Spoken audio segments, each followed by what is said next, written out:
Hi friends, welcome to మన Bommarillu. Upcoming రివ్యూలోకి వెళ్ళిపోదాం. అవని తాలిని వేదవతి పట్టుకునేసరికి అవని కూడా వేదవతికి ధీటుగా వేదవతి తాలిని అవని చేతిలో పట్టుకుంటుంది. హే, తాలి వదులు అని అంటే మీరు వదలండి, తర్వాత నేను వదులుతాను అని చెప్పి స్ట్రాంగ్గా ధీటుగా సమాధానం చెప్తుంది అవని. అత్త అంటే అమ్మ లాంటిది అంటారు. అలాంటి అమ్మ తాలిని తెంచాలనుకున్న నీచమైన దానివా నువ్వు అని అంటుంది వేదవతి. అవని కూడా కోడలంటే కూతురితో సమానం అంటారు. మీరు కూడా మీ కూతురు తాలిని తెంచాలనుకుంటున్నారు కదా అని చెప్పి ధీటుగా సమాధానం చెప్తుంది అవని. అదంతా చూస్తున్న నిహారిక, అత్తయ్య వదిలేయండి, తనతో మనకి ఎందుకు వచ్చింది, వదిలేయండి అని చెప్పి బ్రతిమలాడేసరికి వేదవతి అవని తాలిని వదిలేస్తుంది. చూడండి, ఇంకొకసారి మీరు నా తాలి జోలికి వస్తే మీ కొడుకుని మీరే చేజేతులారా నాశనం చేసుకున్నట్లవుతుంది. ఎందుకంటే 2 సార్లు ఎప్పుడైతే నా తాలి పెకిలించిందో అప్పుడు శ్రీకర్ బావకి ప్రమాదం జరిగింది, ప్రాణగండం వచ్చింది, గుర్తుందా? అలాంటప్పుడు మళ్ళీ నా తాలి జోలికి మీరు వస్తే మీ కొడుకు జీవితాన్ని మీరే చేజేతులారా దూరం చేసుకున్నట్టవుతుంది. గుర్తుపెట్టుకోండి, అందరి లెక్కలు తేలుస్తా అని గట్టిగా అవని వార్నింగ్ ఇచ్చి అక్కడి నుండి వెళ్ళిపోతుంది. ఇదంతా విన్న వేదవతి ఒక డెసిషన్ తీసుకుంటుంది. లేదు, శ్రీకర్కి ఇంకొక పెళ్లి చేసి అప్పుడు దీని తిక్కని కుదురుస్తాను అని చెప్పి వేదవతి మనసులో ఒక ప్లాన్ వేసుకుంటుంది. ఇది ఇలా ఉండగా వేదవతి నిహారిక ముక్కుపుడక ప్రధానోత్సవానికి రేపు జరిపించాలి కాబట్టి షాపింగ్ చేయాలని చెప్పి షాపింగ్ మాల్కి వెళ్ళి షాపింగ్ చేసి ఇంకా అలా తిరిగి కారులో వెళ్తూ ఉంటారు. అత్తయ్య, స్కూల్ టైం అయింది, నిహారికని తీసుకువెళ్ళిపోదాం అని అంటుంది నిహారిక. ఓకే, శౌర్యని తీసుకువెళ్దామని చెప్పి శౌర్య కోసం స్కూల్కి వెళ్తారు వేదవతి నిహారిక. శౌర్య అక్షయ ఇద్దరు నడుచుకుంటూ వస్తూ ఉంటారు. శౌర్య అక్షయ్తో, ఉండవే, నీ పని చెప్తాను, మా నాన్నమ్మకి నీ గురించి చెప్తాను అని చెప్పి పరిగెత్తుకుంటూ, అమ్మా, నాన్నమ్మ, తన్ని మీరు కొట్టండి, తన్ని శిక్షించండి అని అంటుంది శౌర్య. ఏమైందమ్మా శౌర్య అని అడుగుతుంది వేదవతి. ఏమైందేంటి గ్రాని, ఇదిగో ఇది నన్ను కొట్టేలా చేసింది. వాడున్నాడు కదా ఆ చింటూగాడు, వాడు నన్ను కొట్టాడు. ఉన్నమాట అంటేనే నన్ను కొట్టారు. నేను కేవలం ఈ అక్షయకి తండ్రి లేడు, ఎవరో తెలీదు అన్నాను, అంతే, నన్ను వాడు కొట్టాడు, దానికి కారణం ఇదే అని చెప్పి ఇంకా ఏడుస్తూ ఉంటుంది శౌర్య.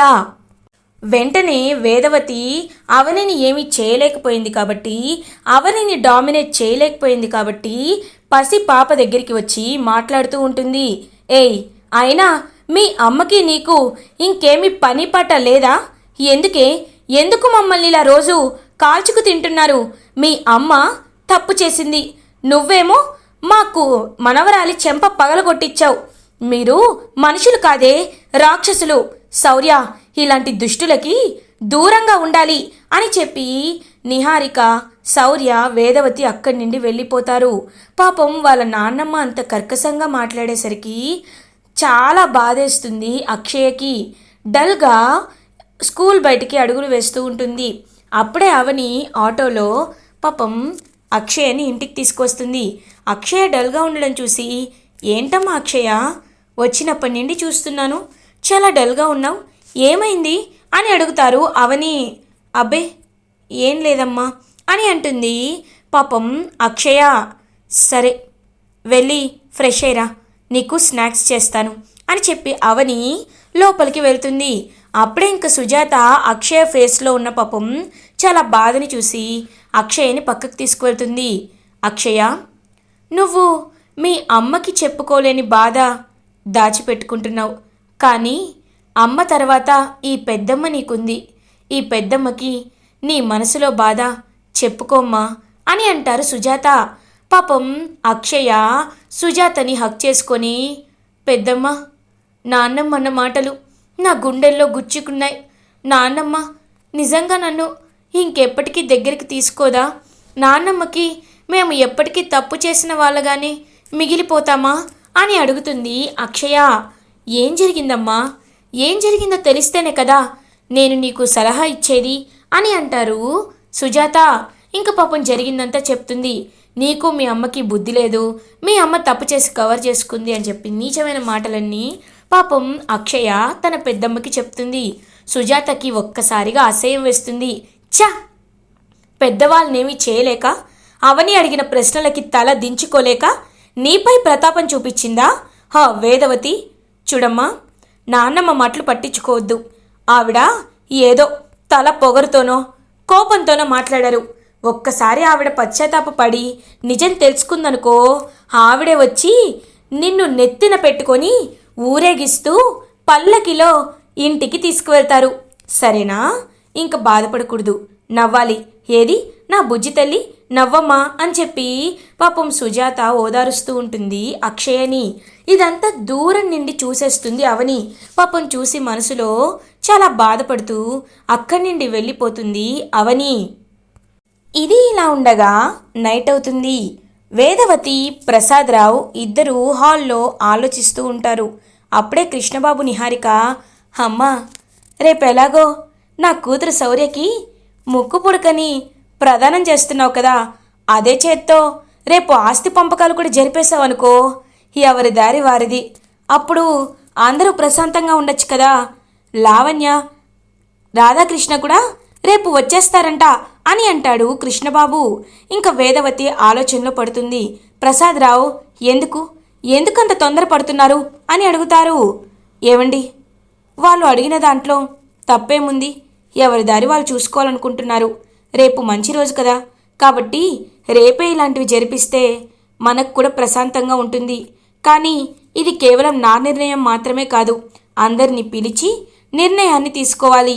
శ్రీకర్, నాన్న శ్రీకర్ అని పిలుస్తారు వేదవతి. శ్రీకర్ హాల్లోకి వస్తారు.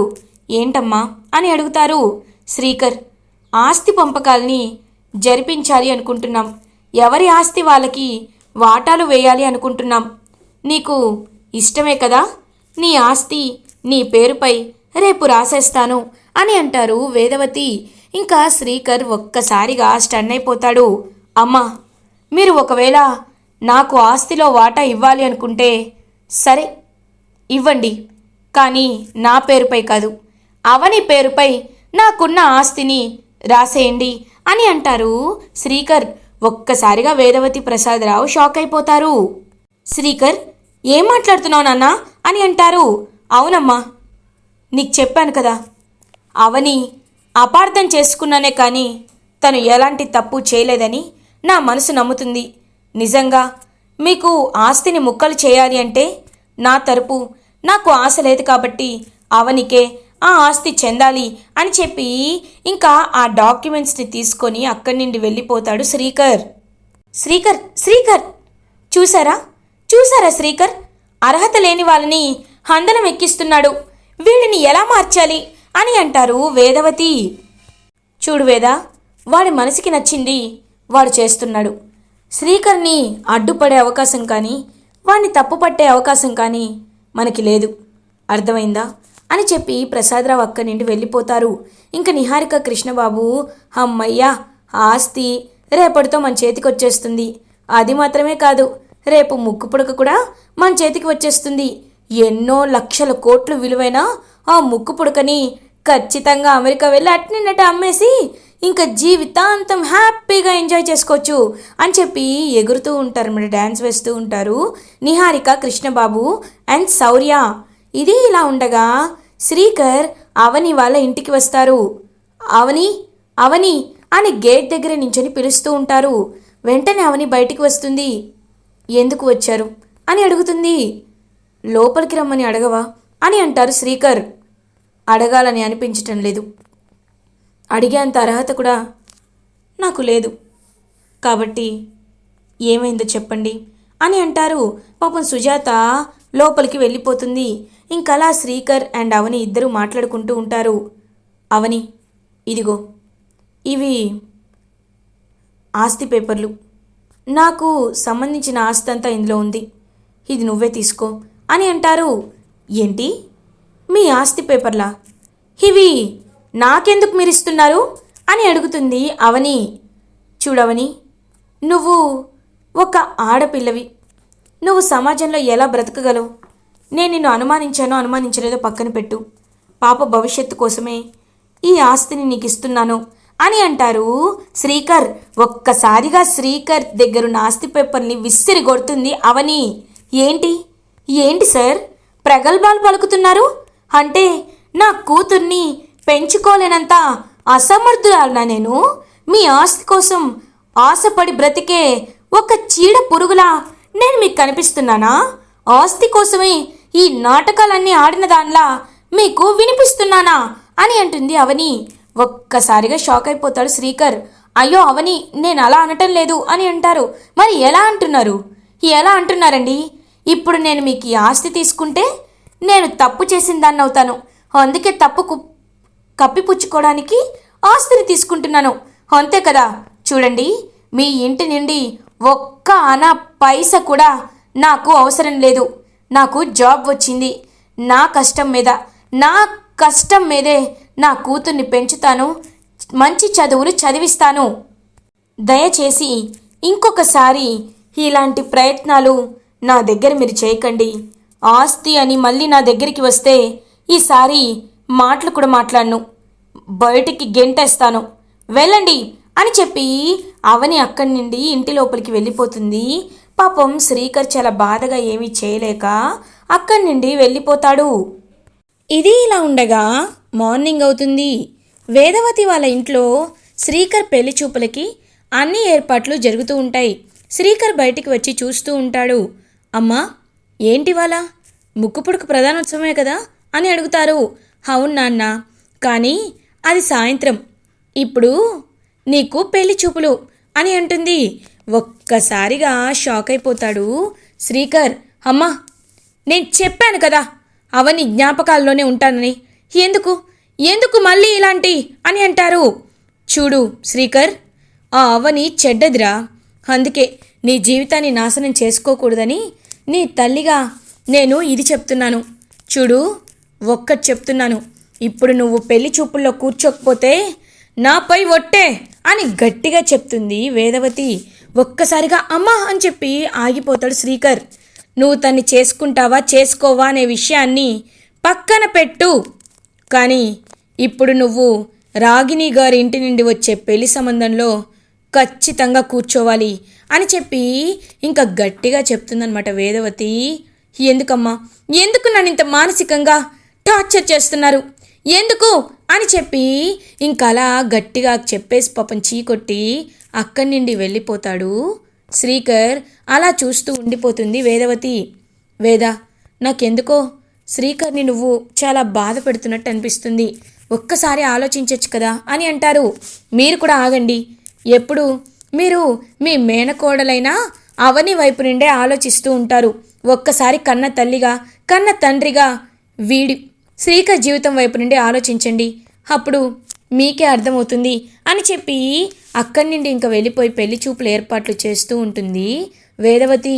ఇది ఇలా ఉండగా మ్యాటర్ మొత్తం తెలుసుకుంటాడు సత్య. ఏంటి, శ్రీకర్కి పెళ్లి చూపులా? ఇది నాకు బాగా కావాల్సిన విషయం. అయితే ఇంకా నేను నిప్పు రాజేయడానికి కరెక్ట్ టైం అన్నమాట అని చెప్పి ఎంతో హ్యాపీగా ఫీల్ అవుతాడనమాట సత్య. అలా సత్య అవని వాళ్ళ ఇంటికి బయలుదేరుతాడు. సత్య, ఇలా వచ్చేవేంటి అని అడుగుతుంది అవని. అవని, నీకు నిన్న చెప్పాను, కానీ నువ్వు నా మాట వినలేదు. ఇది మాత్రం నిజం. అసలు ఏం జరుగుతుందో తెలుసా? వేదవతి గారింట్లో ఏం జరుగుతుందో తెలుసా నీకు? శ్రీకర్ ఏం చేయబోతున్నాడో తెలుసా అని అడుగుతారు. ఏంటి సత్య, ఏం మాట్లాడుతున్నావు నువ్వు అని అంటారు. అవును, శ్రీకర్కి నీతో సంబంధాన్ని తెంచేసి ఇంకొక పెళ్లి చెయ్యాలి అనుకుంటుంది ఆ పెద్ద మనిషి వేదవతి అని అంటాడు. ఒక్కసారిగా అవని షాక్ అయిపోతుంది, సుజాత షాక్ అయిపోతుంది. ఏంటి, ఏం మాట్లాడుతున్నావు సత్య అని అంటారు. అవును, నేను చెప్పేది నిజం.